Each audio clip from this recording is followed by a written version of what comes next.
Alors je voulais faire un bref rappel concernant la signification de mon pseudonyme égalitéiste, puisque certaines personnes encore en font une interprétation erronée, ont du mal avec ce terme, ce néologisme, on peut le dire. Il s'agit tout simplement d'une concaténation entre égalitariste et théiste, donc égalitéiste. Donc je me définis comme théiste. Bon, je pourrais aussi me définir peut-être comme déiste, mais la notion de déisme et le terme déiste sont souvent mal compris. Le déisme est souvent assimilé à du subjectivisme, consistant à réinventer Dieu à sa convenance, etc. Donc je préfère le terme théiste, qui est bien plus parlant, qui est, je dirais, sans équivoque, bien que ça suscite encore des incompréhensions, puisque certaines personnes croient que le théisme ne serait serait circonscrit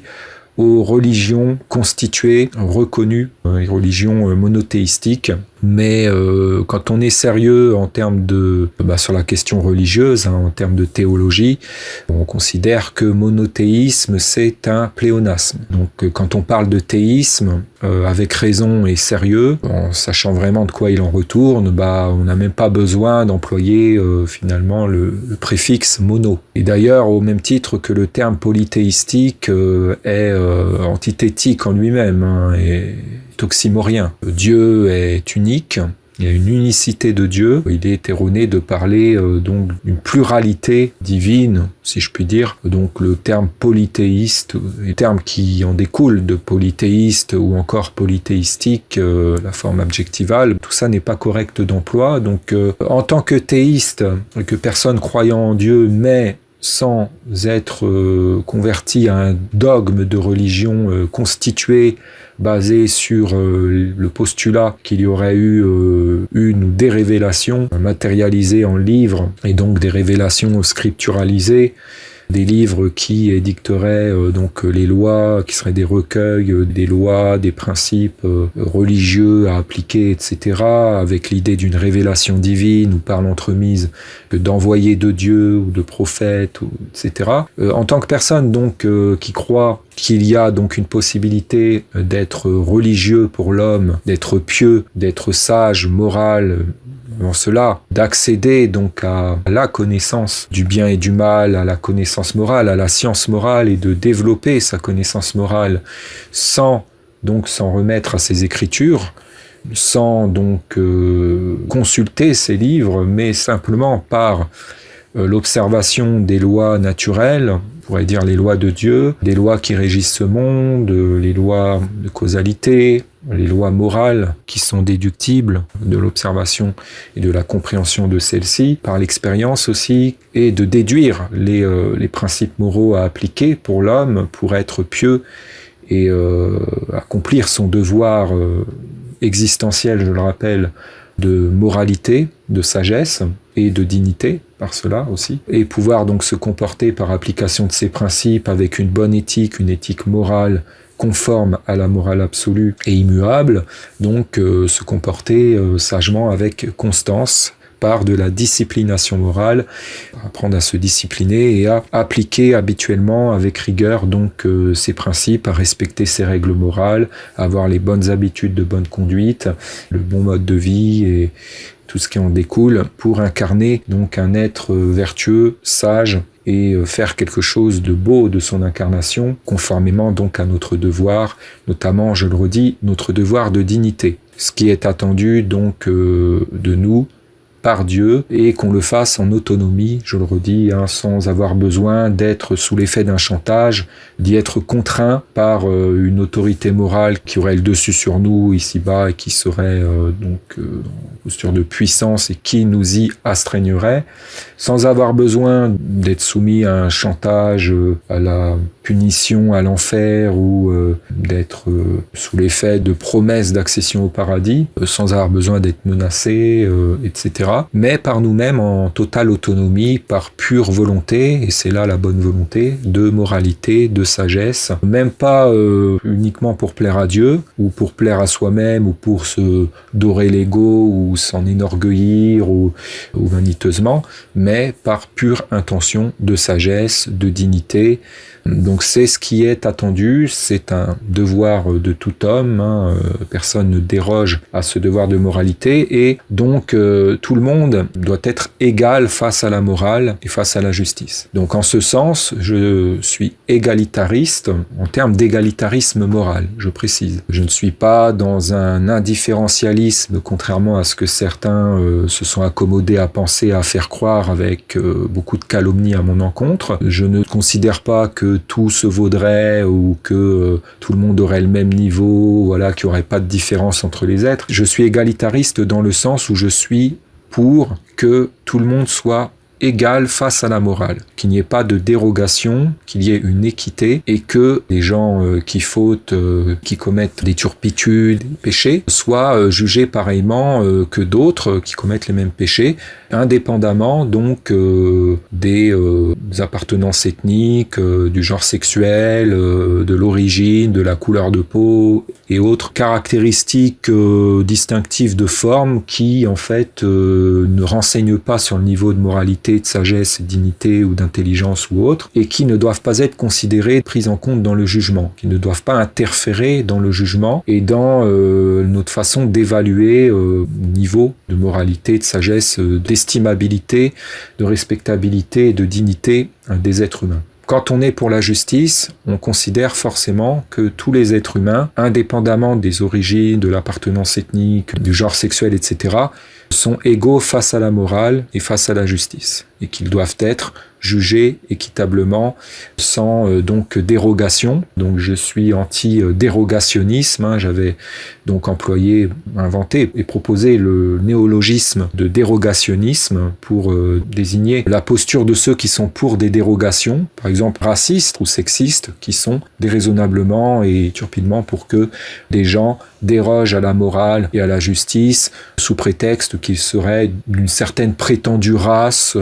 qui les rendrait supérieurs dans une considération folle, ou que des gens d'un certain genre sexuel dérogent tout autant parce que ils sont de ce genre sexuel. Donc aucun inéisme aussi ne tient, et donc il n'y a pas de dérogation qui tienne. Lorsqu'on est juste, on est pour que la morale et la justice s'appliquent sur toutes et tous pareillement, sans dérogation. Voilà, donc en ce sens, je suis égalitariste dans le sens que je suis partisan d'une égalité face à la morale, face à la justice, et on ne peut pas concevoir de sagesse et de justice sans cela. Je dirais même que c'est une des bases cruciales de la moralité, de la sagesse, de la piété et de la religiosité. Voilà, donc bien sûr, certaines personnes qui ont été conditionnées par une certaine idéologie, qui ont interprété l'égalitarisme moral duquel je me revendique, dans lequel je suis, comme étant de l'indifférencialisme, qui consisterait donc à nier les différences, à considérer les gens comme étant tous égaux, me reprochant en fait de ne pas reconnaître les différences comme étant raciales. Mais ce n'est pas parce qu'on reconnaît les différences existantes, indéniables, entre des individus, différences de niveau, différences aussi d'apparence physique, et différences à d'autres niveaux et d'autres ordres, différences de caractère, de personnalité, etc., de performance aussi, dans différents domaines. Ce n'est pas parce qu'on refuse de les considérer comme raciales, elles ne sont pas raciales, donc on a raison de ne pas les reconnaître comme raciales,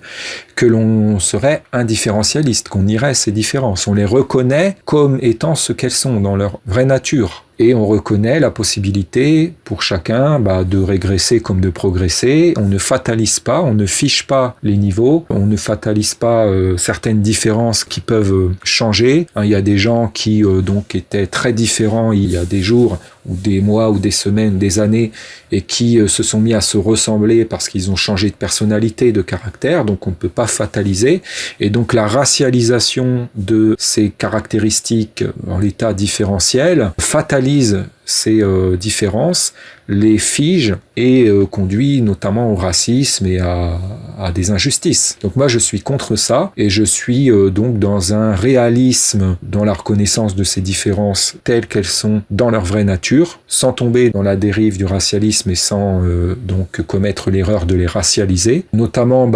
parmi ces différences, il y a des différences physiques qui s'expliquent par les différences climatiques. L'impact du climat, de l'environnement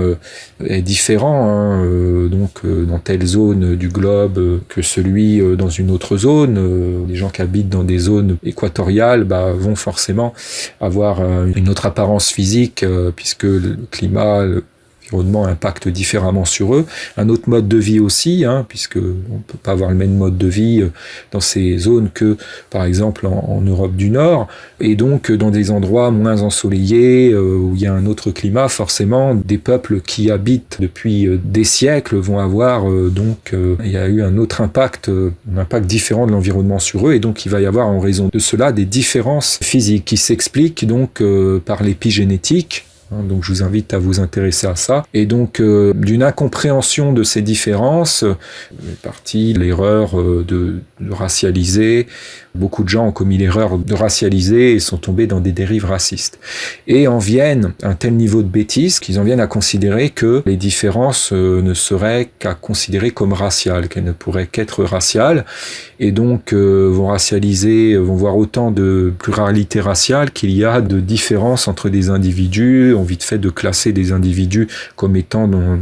telle prétendue race, parce qu'ils présentent des différences vis-à-vis d'un autre groupe d'individus, etc. Et ce n'est pas parce que certaines personnes présentent des caractéristiques communes qui sont forcément à considérer comme étant d'une race spécifique distincte d'une autre. Il n'y a qu'une race humaine. Par contre, l'humanité est pluriethnique. Et cette pluriethnicité, je le redis, n'est pas pluriracialité. Il faut arrêter avec ce biais de confusion. En fait, il y a un biais de confusion problématique entre pluriethnicité et pluriracialité qui a donné lieu à donc du pluriracialisme, appelé plus concisément racialisme, qui donne lieu à des hiérarchisations racistes et à donc du différentialisme raciste, pour les cas les plus critiques à du séparatisme raciste, sur base de l'idée erronée que des individus ne pourraient pas bien vivre ensemble parce qu'ils seraient fatalement incompatibles racialement ou je ne sais quoi, ou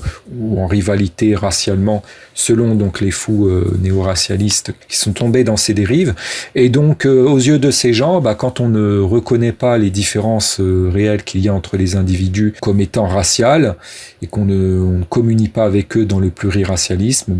on serait des indifférencialistes qui considéreraient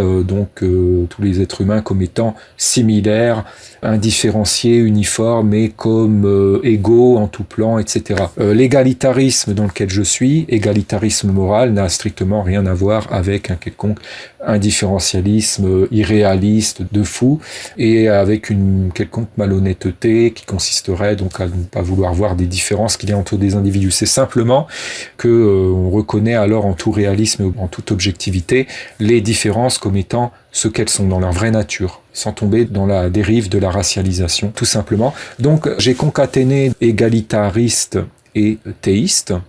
Comme ça, c'est une façon de bien me définir, de bien me résumer efficacement en un seul mot par cette concaténation néologique, égalithéiste. Après, ceux qui n'arrivent pas à concevoir la possibilité d'être dans l'égalitarisme moral parce que ne s'en sentent pas capables ou qui ne veulent pas s'ouvrir à la conception d'une religiosité sans conversion au dogme des religions établies et donc à un théisme hors de ces dogmes et qui ne veulent pas croire, qui se trouvent inconfortés ou incommodés par l'idée pourtant juste et raisonnable que l'homme peut être religieux, sage et accéder à une certaine connaissance, à une certaine science morale